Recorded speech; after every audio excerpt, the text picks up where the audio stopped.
Hello everyone, this is Al-Fadi. Welcome back to this series about Mecca. And today we will continue with our attempt here to compare and contrast the standard Islamic narrative versus findings and facts. And one problem also that emerges when we do this is that the Arabic of the Quran appears to be the wrong script or a corrupted Arabic.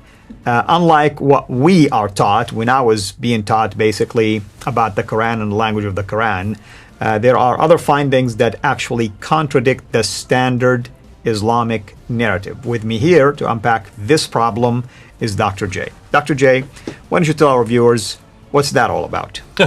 Okay, this is we're really zeroing in on Mecca, and we want to look at Mecca, and we want to ask the Arabic in Mecca. What do we know? What is the name of the Arabic in Mecca? Well, we're always told it's a Qurayshi, based on the tribe of Quraysh, where Muhammad came from. Absolutely. It's the Qurayshi dialect, they keep on telling us. Right. The dialect of the Qurayshi. And that's why when Hudayfa was up there in Azerbaijan and they came across and they were helping out those from Iraq and from Syria to defeat the Azerbaijanis, when they went to the mosque on the Friday and they listened to the prayers were from the Quran, and it was different verses. That's right. It's not the same words. And they realized that this is not the Quran that we know. And so Hudayfa comes flying back down to Medina. He goes to he says, we've got to do something. We must not have the Quran like the Christians have their Bible. Right. We must have just one Quran in one dialect.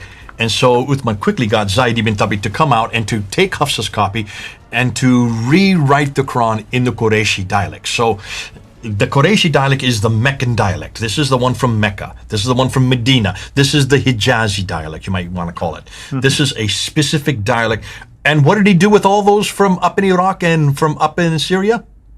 He took them all and burnt them. That's right. I mean, in fact, the tradition says, if you recall, in Bukhari, that he instructed the committee that whenever there's disagreement, use the Qurayshi dialect to settle that matter. Qurayshi dialect. Yeah. All right. Let's put a map back up on there and let's look at this map. And here we have a picture of Saudi Arabia, here country. And of course, as we've been told that the Qurayshi dialect, the Meccan dialect, would be in this area right here, this green rectangle that I have right over here. That is where the Quran was compiled. And that's where Quraysh, the tribe of Quraysh, would have been. That would be the Qurayshi tribe. So there's Medina, here's Mecca. It would be right here in the Hijaz, known as the central part of Western Arabia. Right. So that is where the Quran. So this Quran that I have here, the Arabic that I have here, which you can read, this would be Qurayshi, right? And that's the understanding. This would be Meccan. Right. This would be Hijazi. Right. And this is unique to anything that happens up here, right? That's true. That's what it should be. Yeah. Now, here's the difficulty. A number of years ago, Al-Jalad.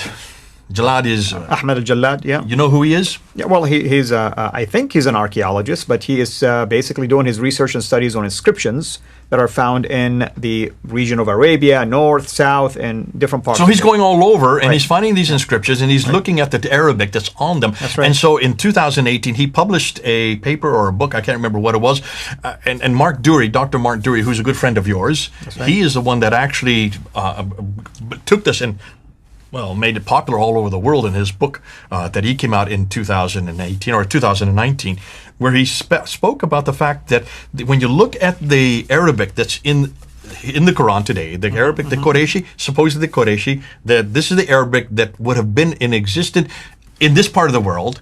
What he has found is that this Arabic actually is from this part of the world. The Nabatean, basically. Nabatean Aramaic. Yeah. And he was referring to one key issue was the rhyming, basically. That was one of the keys that can point to that region. He noticed that the i'rab, which is the unstressed inflectional short vowels marked with diacritics known as the i'rab, because they were characteristics of Bedouin dialects. He noticed that, but he noticed these things, and I want you to unpack each one of these as I put them up there. So let's look at the screen. He noticed that the tar marbuta. Now, what is the tar marbuta? A tar marbuta will be kind of like either if it is at the ending of a word, it will be kind of like a little curve with two dots on it. I've got it right here. There it is right there. Or if it is by itself, will be kind of like a circle with two dots on it. Okay, this is the tar marbuta you see all through the Quran, right? That's right. There is no tar marbuta down here. The Arabic that's down here is a totally different Arabic than is up here. So the tar marbuta that we have in our Quran today and has been in the Quran supposedly according to the standard Islamic narrative for 1400 years is not found here. And if Mecca and Medina is where Muhammad was living when he received the Quran, then it should not have any Tad Marbuta. Number one. Number two, the Alif Maksura. What is the Alif Maksura? Well, it's kind of a squiggly line like people can see. Right there, looks like an S, doesn't it? And they call it Alif Maksura simply because it's, instead of being extended, vertical, it's almost like it's broken. And the reason why it's at the end of the word. That's right. So you always put that in the end of the word when you have an Aleph. That is in our Quran all the way through the Quran, is it not? Right, when you say mata, hatta, ila, all of these have these kind of... Is not in this part of the world. There are no Alif Maksuras or Tad Marbutas down here. They're all from up here. This is unique to the what we know as Nabatean Aramaic. Let's do one more. The definite article, the al. That is found all through the Quran, is it not? Yes, of course. I mean, al, which is, by the way, the definite article. Definite article, the so for something. instance, my name, is Abd al-Fadi, meaning servant of the Redeemer. So that's the Arabic way of using the, or the definite article. So the Redeemer, yeah, but only exists in this part of the world, not here. So when you say Ar-Rahman, Ar-Rahim, you have that al in it. That could only have come from up here. That is Nabatean Aramaic, is what they're saying. Why? Because all the inscriptions up here have that.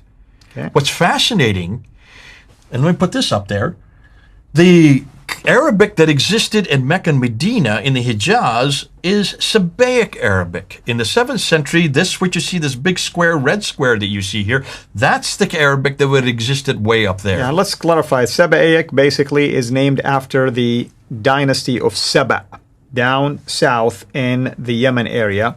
That's at least where they started it from, but they covered, as you can see geographically, a larger ground. It's an interesting thing, by the way. I'm not going to reveal a secret here, but the manuscript I'm working on, what you're saying is kind of like helps with the possible origin. Yeah. Of the manuscript you're working on. Right. Looks like it's from this part of the world. And you're doing this because you're looking at the script. You're looking at the Arabic that included. Right. So this is right up your area. In fact, you're going to be the world authority on this. So we're going to wait until you get your doctorate to be able to say this. Amen. But fascinating what Jalad and also what Dr. Mark Dury are saying. If the Quran had been written in Mecca or Medina, if they'd been written, it would be had used the Sabaic Arabic, which does not have the Alif Maksura or the Tad Marbuta or the definite article. Among other features, obviously, but it seemed like the overwhelming evidence leads to north, once again. Again, once to the north again. That's right. Conclusion. The Quranic Arabic, Nabatean Aramaic, existed 600 miles further north, while the 7th century Arabic of Mecca, if Mecca was the place where this was, and we've been told that it was, in the Hijaz, was Sabaic, would have accommodated the text of the Quran. Why? Because it already used the diacritical marks which did not exist in the Nabatean Aramaic that created the problem with the qira'ats, which is why now we have such a problem of 30 qira'ats, because it used this kind of Arabic and not this Arabic, proving that the Quran could not have come from here at all. It's the wrong Arabic. And let's just do one more conclusion here. So, what is our remit for it? What are we going to do? What we need to do, therefore, is, and this is where we're going to now move into some of the real problems, the geographical problems with it. So what we're going to do now, we're going to, not interested in the 9th and 10th century. We're not interested in it because it's just too late and it's too far north. The traditions are all constructed by the Abbasids after 749. They definitely had an agenda, including the creation of the city of Mecca. We're only interested in the 7th and 8th century and where it all began. And that's where we need to be. But before we even do that, we need to look at who are the people that have gone before us. Who are the ones that were actually, whose shoulders we're standing upon. Because we didn't do this work to begin with, folks. This has all been done long before. So in the next episode, I want to give credit to those people. And then I want to give credit to the people who are working with us. They have people that are helping us out. And amen to that. And I want to make sure people know that we, Dr. J and his team, are unearthing information that is super helpful when it comes to these kind of discoveries, but they are scattered in books, articles, different documents, and between his team and myself on my platform, we want to bring these things to the forefront, and he's doing the same thing in his own channel. That's what we mean by the players. We're collecting the data, we're presenting it to you in one series to make it easy for you to go to these series, watch the sources, then go and investigate it for yourself. I mean, we're giving you the sources. We're not hiding it from you. And next episode, we'll deal with that as well. Thank you so much as always, brother. It's exciting. It's always exciting for me, even when I'm doing this with you, because there's always something that prompts me to think about something that I experienced in the past, and I say, now it makes sense. Now it makes sense. Now it's starting, the picture's starting to fit together. Thank you everyone for watching. Hopefully you're enjoying this series. Share it with others as well. Keep your comments coming and your questions as well. This is Al Fadi. God bless you.